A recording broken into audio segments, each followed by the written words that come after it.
After 5 months off of YouTube, it was time to go home. Come on, it was either that or the whole, aw, shit, here we go. The year is 2004, and every 13-year-old is begging their mother for a copy of Grand Theft Auto. This was the game the cool kids played, but I wasn't one of them. I was probably playing this. Yeah, when I was growing up, the GameCube was my family's choice of console, but only because I begged my dad to buy that instead of a PS2 because Sonic Adventure. So I never experienced Grand Theft Auto. The GameCube didn't receive a port, likely due to its gimmicky compact discs that didn't have enough space. I do remember seeing other people play GTA, but it was never something that appealed to me. I thought that all you did in Grand Theft Auto was blow people up with a tank. Little did I know there's a story and you blow people up with a tank. But no, I was too busy collecting bugs for that stupid owl's museum. However, times have changed. I'm now an adult who occasionally partakes in Murderfest video games, and while I'm a huge fan of the Saints Row series, it's time I looked at the original Sandbox. Not that one. No, I mean the one I always hear quoted or see memes of. The golden choice of the series. At least the pick when it comes to iconic characters, because Lord knows how many games CJ has been put into. That's right, my name is Starsense, and this is Grand Theft Auto San Andreas.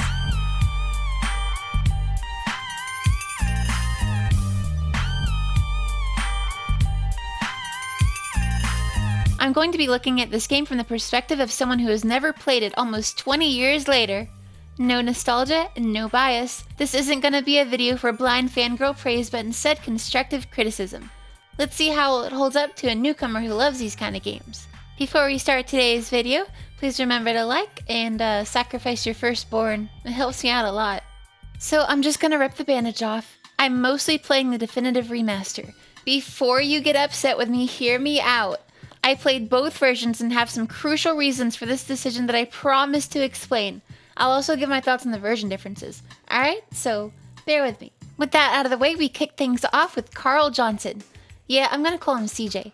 Returning home after 5 years due to his mom passing. I'm here to bury my moms. Sorry, his moms. CJ is a cool dude. He might seem simple at the start of the game, but throughout the course of the story, you'll get to learn more about him and see that he's not so predictable. He's not my favorite character in the game, but I do enjoy the time spent with him. One thing I noticed is that CJ says the meme line, Oh shit, here we go again. 2 times within the span of 10 minutes.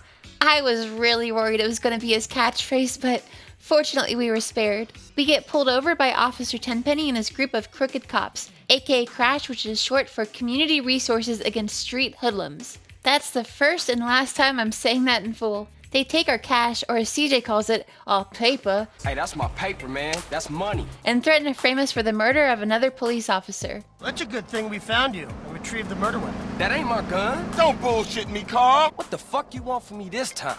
When we want you, we'll find you. We're told that we have to do what they say and are dropped off in a sketchy part of town. Worst place in the world. Rolling Heights Baller Country. Yeah, this place is run by the Rolling Heights Ballers, which are our rival street gang. We're let loose in the world where we can grab a bike and head to Grove Street, which was CJ's home. Something I noticed is the way CJ constantly comments on scenes in the world. Grove Street. Home. At least it was before I fucked everything up. It's pretty cool getting backstory to different places to the map. I really prefer to be my own character in open world games, so they make it work here by putting in so much detail to CJ's narrative. We get to CJ's neighborhood where we'll go house to house meeting the crew who make up our gang, the Grove Street Families. The first several set of missions serves as our tutorial, teaching us the basics and learning about the different elements of the game. Upon entering our home, CJ is distraught seeing a picture of his now deceased mother. Moms. We're introduced to Melvis Harris, who goes by the name of Big Smoke. He's caught off guard seeing CJ, but happy he's back. And in just the first cutscene, I love this dude. He's instantly my favorite, at least for the time being.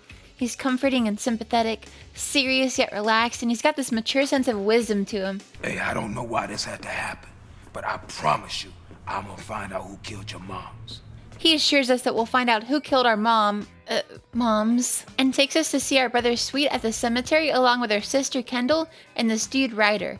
Sweet is a good dude, but he's got some beef with us for leaving town 5 years ago. Hey, she was my mama too. Not for the past 5 years she wasn't, nigga. And where the fuck you think you going? What? Get out my face! Before things calm down, the ballers drive by, blowing our car to bits. We get on yet another bike ride and pedal back to our hood. Having the first mission of the game be all about riding bikes is kind of an odd choice, but I'll roll with it. You get it? Roll with it? 'Cause bikes. I'm sorry. We head next door to meet up with Lance Wilson, aka Ryder, who is also glad we're back, I guess. No homie love? No hug? Oh, for sure, my nigga. My bad. What's cracking with you? I don't care for this guy all that much.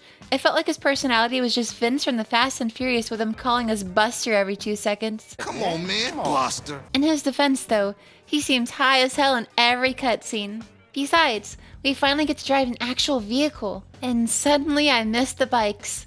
When playing on keyboard and mouse, the vehicle controls are the worst I've ever seen. On a gamepad, it's fine, but there's something wrong with the input on this ancient port of GTASA that makes the keyboard control vehicles horribly. The definitive version doesn't have this problem at all. This is only one of the reasons I chose that version due to how much driving is in the game. Playing that version, the driving is pretty good, especially for a game of this age. That's not to say it couldn't be better.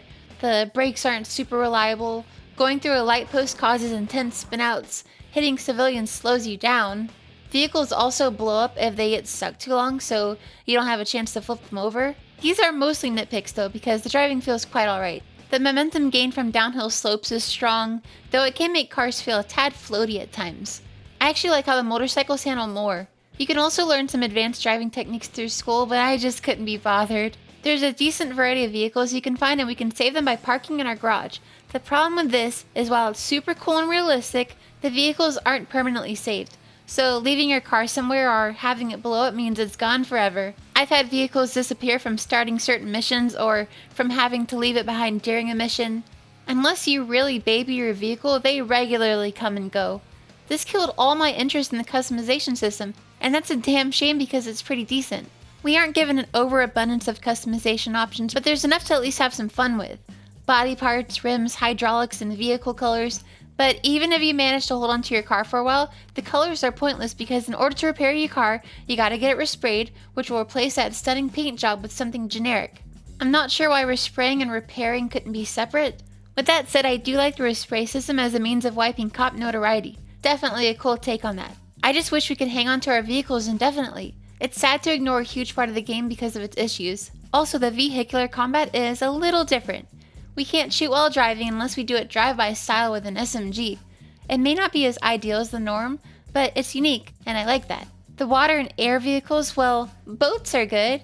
The planes and helicopters, they take some getting used to.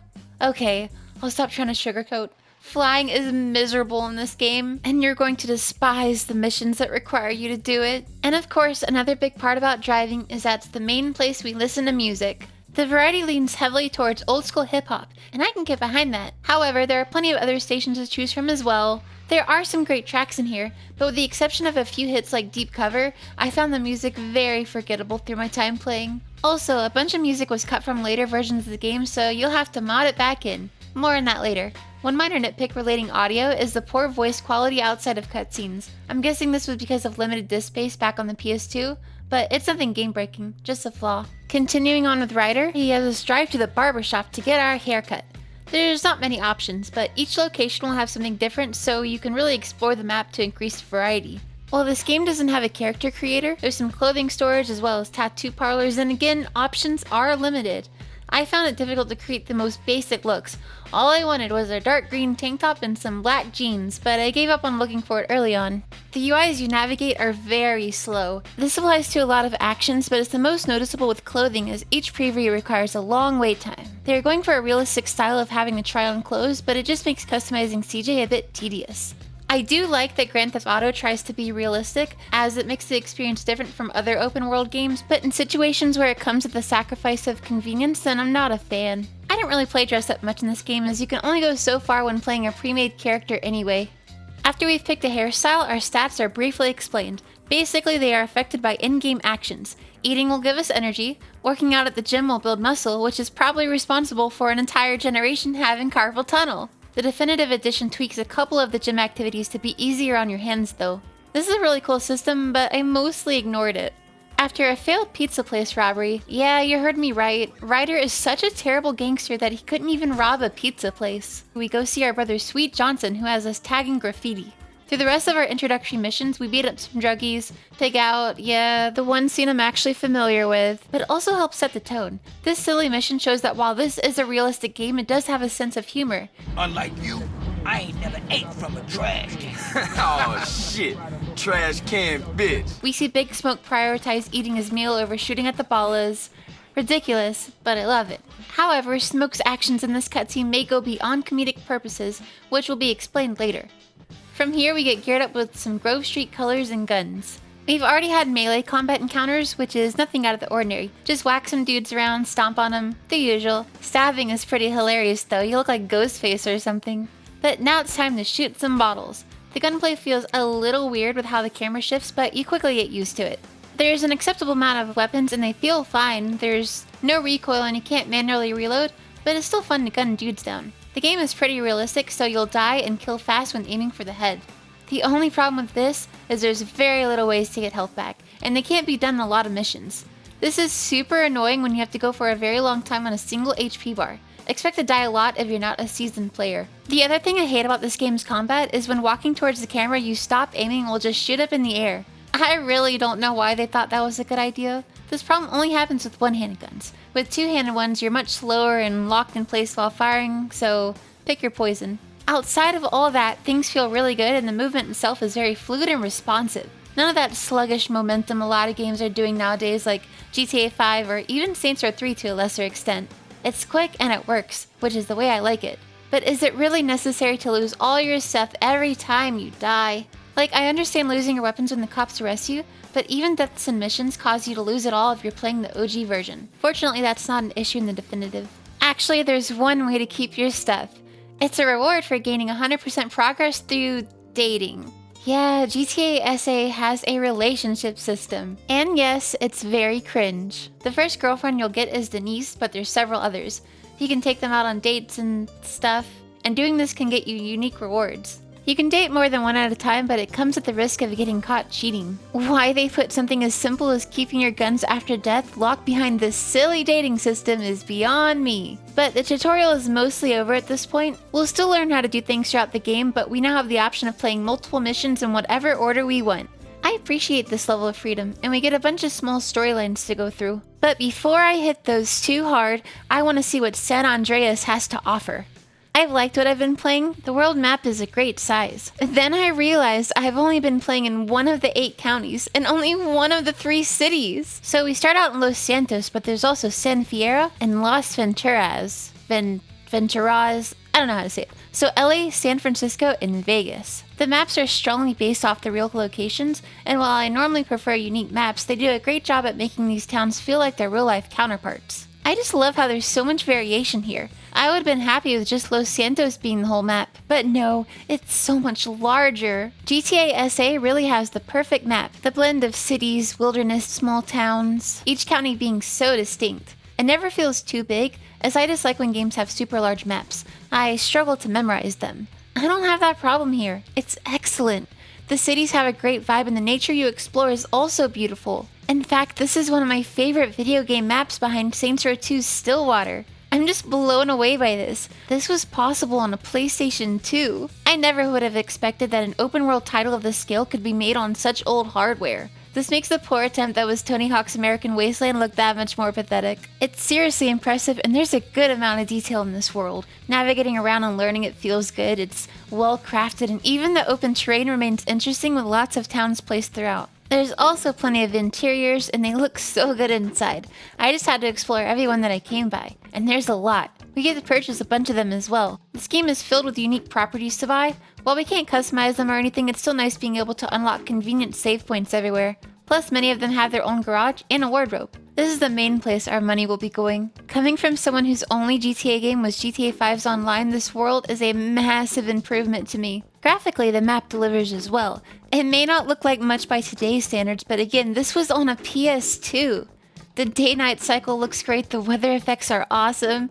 There's lots of pretty vegetation. I'm not sure what the reaction to this game's visuals were when it released, but I'm guessing people thought it was great. And that's my thought as well. This is a really pleasant looking game that feels like it was pushing its hardware to the limits. Now the definitive edition, it looks pretty good, but there's a lot of jank. I won't be doing comparisons as there's many videos out there for that already, but it looks nice. Great lighting and foliage. However, it doesn't quite capture the same mood. Something about the atmosphere isn't the same. Fortunately, a graphic mod I'm using helped with getting the tone of the game to more closely resemble the original. It can look more cartoony at times, but this grew on me and helped it stand out. I like both versions of the game's visuals much more than, say, GTA 5. It's just a good looking game no matter how you play it.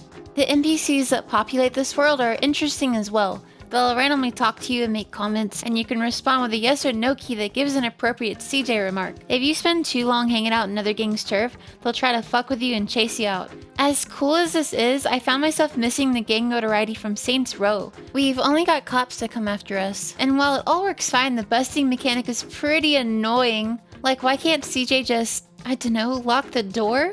Nonetheless, you can often spawn NPCs causing various forms of chaos, and it does help in making the city feel alive. Of course, there's more to do than take out our frustrations on countless gang members and cops. GTA SA is packed with a bunch of unique diversions and mini-games. We have jobs like being a paramedic or a taxi driver. We can rob houses. There's rhythm mini-games, as well as sports like basketball or billiards. We can play a handful of unique video games, and even gamble at the casino. This is only a few. There's so much love and care packed into this world to make it feel dense. You'll also have the ability to take over gang hoods as your own, which can net you passive income. There's a ridiculous amount of activities in this game. It's extremely fleshed out, and is part of what makes GTA SA so good at being a fun sandbox. I feel like a lot of people that played this game didn't care about the story as much as they enjoyed goofing off. Not to say the storyline doesn't have its highlights though. However, I had some complaints with its gameplay. I'm usually pretty good at video games. You know, I've beat some of the hardest ones out there. Point is, I quickly lost my patience with GTA SA. Your health goes down very fast, and if you're playing the OG version, then failing a mission means driving all the way back to where you started it. No checkpoints or even a retry option. I don't play games like this to continuously retry missions over minor mistakes. For example, I even managed to fail during a cutscene once. Home, James. Girl. It was pretty funny, so I'm not upset about that one. Regardless, my patience grew a little thin because of how unforgiving this game is. There is no difficulty setting, so what can you do? Install God mode? I mean, I guess that works, but then it removes a requirement of effort. On to some nitpicks. I don't like how some missions have a set time to start them. I understand it usually fits in with the story setting, but it just slows down the game by making me go home, save it to advance the time, and come back. Like, just have starting the mission advance the time. Another annoying thing about the missions is your notoriety doesn't reset when going into them, so you can get stuck in what is supposed to be a peaceful drive and have it be filled with swarms and swarms of cops that won't buzz off. When this happens, you need to fail the mission, go clear your notoriety, and then restart the mission. There's no way to restart missions or load a checkpoint either, so you gotta find a way to suicide. The negativity aside, the actual variety of missions is great. The first several you'll play are of the simpler type, just driving around doing drive-bys and whatnot, but you'll get to see some unique ones like sneaking into Mad Dog's mansion or taking part in good old-fashioned turf wars. This game has like 100 missions, so it varies from filler to elaborate. Even the weaker ones are usually fun though. GTA SA is a very long game. I spent over a month just playing through it. It's definitely not something I recommend burning through. Go through it at your own pace, you know, boot it up for a few missions or just focus on the world. I wouldn't say the experience really pulled me in though, and it didn't help that the story takes quite a while to get going. So if you find yourself not really feeling it, try and give it a little time. The story does pick up, and when that happens, it's pretty awesome. But before I talk about that, I want to go over the versions of the game. The Definitive Edition is a remaster meant to update things to today's standards. I'm very aware of all the problems in this version, but the main reason I chose to play it over the original is the quality of life it adds. I already addressed the vehicle control issues, which are fixed. Missions actually have checkpoints, which is the largest appeal. The menus are improved, and lots of other little things. But it's mostly this mission checkpoint system that convinced me to play this version. It's just too important of a feature. On top of that, getting a hold of the original version is easier said than done. They delisted it, so keys are expensive. If you take the path of those who wear eye patches, it can still be tricky to find a good copy. The only reason I got to play the OG is because a friend let me play theirs. And I really wanted to play through the original. I tried so hard to make it work, but even with mods, I couldn't get the experience to be as smooth as the remasters. I fully understand why people don't like this new version of the game, but to a complete GTA newcomer who has no nostalgia, then this might be the better way to play, especially if you want to use a keyboard and mouse or don't want to install a bunch of mods. If I had to play the OG, you probably wouldn't be seeing this video because the lack of mission checkpoints was driving me crazy. The major issues I had with the definitive edition were an assortment of new bugs, and I also found that the higher I set my FPS cap, the more my mouse movement would stutter and lag while moving, which seems to be because it conflicts with the automatic camera rotation. Like, I'm not moving my mouse here. I wish we could turn this off. I had to settle for a lower FPS than preferred as I couldn't find a fix. At least it's still higher than the original game's 25 FPS. Yeah, you'll need a mod to fix that. Regardless of version, both benefit from essential mods. The OG requires some digital surgery with downgrading it and getting all these patches to fix things. It's not a great port, but to make your life easier, you can grab an all-in-one for most of the GTA games on this site here. I used their pack for both the original and the definitive re-release, which is really convenient. Of course, there's tons of other mods out there to get your hands on too. That's the joy of PC gaming. Don't like something? Change it and make your personal experience better. And GTASA, especially the OG, welcomes you to do that with open arms. The mod variety for this game is incredible. You can tweak just about everything from making the game look better than the actual remastered version to even playing a customizable female character. There's so many ways to tweak this game, and it's the biggest reason I wanted to play the OG so bad. If you're a big fan of San Andreas and are the type that enjoys modding the hell out of your games, then you'll have a lot of fun with this one. Okay, so following the intro missions, the storyline takes us through everyday gang life events such as killing rivals or helping out our crew. A lot of it is very filler. Actually, the first quarter of the game doesn't really have a plot other than taking out rival gangs. Along the way, we meet many different characters. The style of this game constantly introduces new people who have their own mission arcs, and then it ends and you move on to the next. I'll mention the ones that are notable for the story or just enjoyable to spend time with but may not cover them all. There's Caesar, who is the main character and is dating her sister Kendall. CJ isn't a big fan initially, but grows to trust the guy throughout the game, which is good, cause Caesar is fucking awesome. He just gives me a good vibe, like the guy really does mean well and cares about those close to him. She's my girl for life. This is why I stopped you from being skinned just then. You got a problem with me? Fine. We don't have to be friends. But Kendall, she's happy with me, carnal. Yeah, okay. I guess we cool. For now. Caesar Villalpando. Then there's Jeffrey, aka OG Loke, who just gets out of prison. This guy is quite the character and thinks of himself as a huge gangster rapper. I mean, half the time we see him, he's just like this. Yeah, real gangster. And his rapping isn't exactly tolerable either. Hey yo, when I come through up in the place, you don't want me to come with a gun in your face. I spit it hotter than anybody in the world could do. That It's shit like sucks. Damn. He's here for a laugh or two. Spoiler warning since I'm going to talk about the actual plot.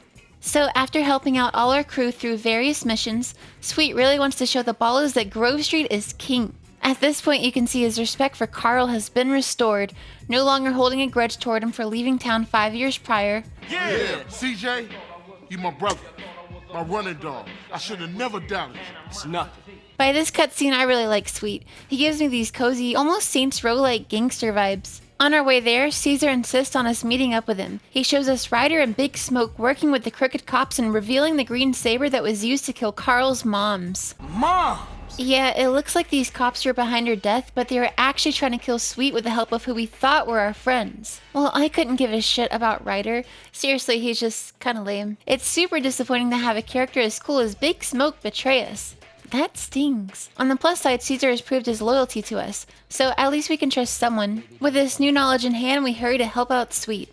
Look, it was the only vehicle around. We make it and help kill off the ballers, but a bunch of cops surround us. Sweet is arrested and we're taken out to Boonfuck County, aka Whetstone, by Officer Tenpenny and his butt buddies. The cops put us to work with various jobs. Without anyone left to lead Grove Street families, our gang is defunct. The ballers have taken over Los Santos. I do wish we got to see more inside of that gang though. Maybe it's just the Saints Row fan of me wanting that gang storyline, but it felt like something that was missing. Caesar then has us meet Catalina in the town Angel Pine in she's a little on edge. Just don't fucking shoot me, please! Do you think you're sorry? Huh? How do you want to prove you're sorry? Okay, she's absolutely insane, or maybe she's just passionate. But this character is terrifying and feels like she's about to blow CJ's head off at any minute, which is even more ridiculous when the two develop a weird romantic dynamic. I'm gonna fuck you up! Oh, baby, please, no! Ow! Hey! Ooh! Watching the dialogue exchanges with her had me cracking up every time. I'm not sure if I love her character or hate it. Maybe a bit of both. Her missions are cool too, as we get to do various robberies. We also meet the Truth while doing dirty work for the cops. He's this kinda odd hippie dude who believes in a ton of conspiracy theories. Calm, brother. Panic paves the way to bad karma. This mission was the saddest part of the whole game. Caesar and Kendall get out of Los Santos as it isn't safe there anymore. Caesar wants to head back and shred some fools, but CJ talks him out of it and they start looking to San Fierro as a new city. We get some more info on Smoke, which further reveals that all that Grove Street for life talk was bullshit, and he really is a dirty traitor. Smoke, he's a pusher, man. No. Word on the street is twice a week. Smoke sends a car out to San Fierro and the trunk comes back full of white. Well shit, they managed to take the coolest character and make him a fucker. With our gang falling apart, I guess Caesar can be my new favorite character. I really enjoy the scenes with this guy. Through some more of Caesar's races, we meet Woozy, who is a mysterious businessman. He's not the most interesting character in the world, but I kinda enjoyed his dialogue. Listen, out here we like to race for cash or pink slips. Racer's choice. Catalina drops us for another guy, but we do win a garage off of her that becomes our new base of operations. The guy she leaves us for is Claude, the protagonist of GTA 3, and apparently Catalina is the antagonist of that game, which means I have to play it. She also keeps calling us throughout the game with some pretty funny messages. One thing I really like is how the game is sectioned off into different parts based on region. Like there's all these missions that build up to us entering San Fierro for the first time, and it's so exciting to finally pull up into a brand new city. It practically feels like a new game. We open up our garage in San Fierro and start pulling in new people to get it running. In a way, we're kind of rebuilding our crew after the fall of Grove Street. Doing some detective work, we find Ryder is helping to supply the ballas along with a full-on drug cartel. Ryder, little bitch. Our goal is to take them all out. One of them is a pimp named Jizzy. Yes, his name is Jizzy. You can't make this shit up. And he's an asshole. We start doing work for him as a means to get closer before ending him and his crew. Then we take out Ryder, who refers to himself as a genius for his acts of betrayal. Guy's a fucking loser.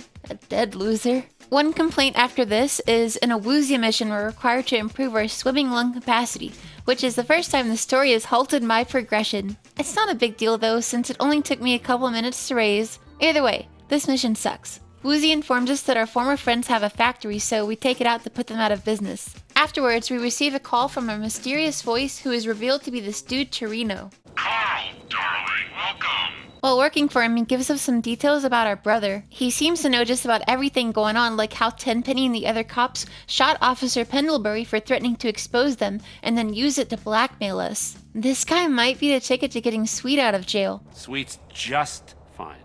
He gets touched. A prison guard goes home and finds that his wife and kid have been murdered. Yeah, Caesar is trying really hard to make sure you know he's not gay. Torino has us buy a private airstrip in welcome to the worst part of the entire game. We're forced to take all these awful flying tutorials, and as mentioned prior, the controls just suck. It drags on for so long, challenge after challenge. If you somehow make it to the end, the next couple missions are terrible flying ones as expected. Definitely the worst hour of the game, though we get to play around with the jetpack after that. And finally, finishing up this mission arc rewards us with entry to Las Venturas, aka Vegas. And this place is quite the sight, filled with strip clubs and casinos. Woozy actually has his own casino himself and is offering us a share in it if we help him get it set up. While working towards that, we can also prepare for an elaborate casino heist. The only obnoxious part of this is when we have to date this girl Millie until she gives us a keycard. But it's not that bad. You just keep giving her a bunch of weird gimp suit sex. I mean, the entirety of her house looks like this. After that, we can pull off the heist and score some dollar. The heist is optional, but totally worth doing. Millie isn't the only other side character we run into. There's also this super creepy dude who can't stop touching his Benny in front of people. I've been arrested multiple times because I won't stop stroking my Benny. Yeah, he doesn't deserve any more attention than that. We also have to do a couple more jobs for the cops and witness Tenpenny and Pulaski turn on one of their own. CJ tries to talk some sense into Pulaski, telling him that the same will happen to him, but he refuses to listen and instead keeps giving us rude comments. Eddie, Tenpenny just using you. You're the next one he's gonna silence, man. Shut the fuck up, scum! After dealing with it for long enough, we put an end to him. Now only Tenpenny remains. Once the casino is finally set up, we suddenly leave town and head back to Los Santos. It's a bit abrupt, but thanks to us helping Mad Dog out when his career is in the gutter, we end up getting his mansion as a new base. It's kinda strange being his friend after we snuck in here earlier in the game. Torino pops in giving us one last hectic job before actually getting Sweet released from jail. I got a little surprise for you here. You ready for this? Hello? Carl, Sweet. Oh, sweet. I don't know what happened. They just released me. It's nice to be back in Los Santos and see our bro again. CJ tells him all about his success in the other cities, but Sweet is disappointed that we abandoned the hood instead of fighting for it. You don't want to be in the hood? No, that's exactly where I want to be. What you done for our hood? Grove Street is taken over by the Ballas now, and all the remaining members of our own gang have turned into crackheads. We help reclaim the Grove and build up our family again, even getting Bear back on our side, who is someone who got stuck on crack and fell out earlier in the game. I'm tired Bear, what the fuck you doing? I'm tired Come on, man. And I'm tired of doing your fucking housework. Oh, shit. I'm free. We also get some info on Big Smoke, seeing as he's responsible for some of this, and finding him becomes a new goal. Of course, we do have one other target, Officer Tenpenny. We hear some news about him, that he was on trial for a ridiculous amount of charges and they let him go. Look, the whole city is going up. People are fucking pissed off about this. Damn, that's exactly how it would have went in the real world. This launches a riot around the city with chaos everywhere, so we decide to bring justice ourselves and track him down. And now we're on to the last mission. Oh, I guess not. No, we're at the worst part of the entire game. Okay, sorry. That's the 40 minutes of flight tutorials. This is only the second worst part. Before we can start the last mission, we have to take over just about every single Ballas territory. So basically, you go into a neighborhood, you shoot some guys, survive a few waves, and it's yours. Then you go into another neighborhood, shoot some more guys, survive some more waves, and it's yours. Yeah, you get to do this for an hour or two. Have fun! To make matters worse, the more hoods you take over, the more often they get attacked, so you also have to keep defending them. It's extremely boring and repetitive, and I was just ready for the game to be over at this point. So many takeovers later, and we're on to the last mission. Sweet and CJ roll up to Big Smoke's hangout, and they have a short heart-to-heart. We see character development from CJ as he accepts his wrongdoings and wants to go on alone to make things right. I was a buster when my family needed me the most. Hey, I let Brian die, man. This one for him, for Moms, and for you, bro. For Grove Street, baby. Yeah, for the Grove, baby. We fight our way through and come face to face with the man himself. I've waited the whole game for this.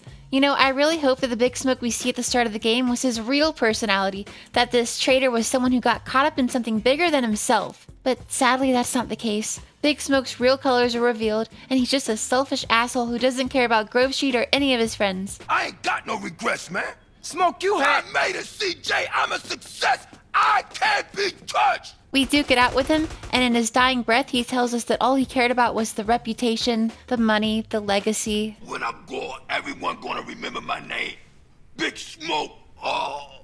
What an asshole. Tenpenny shows up afterward and sets the building on fire. We escape and chase after him with Sweet pulling a move that only a trained stunt double in the Fast and Furious should do.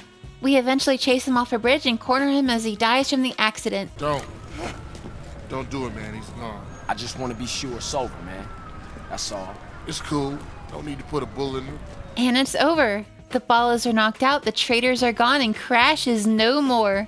We're at peace. The block is ours. Hey, now that everything is cool, we gotta stay on top of our game. For sure. I mean, the family's back on their feet, but we gotta keep shit tight. Grove Street is on top once again. Mad Dog scores himself a gold record, and with that, Grove Street is back and thriving.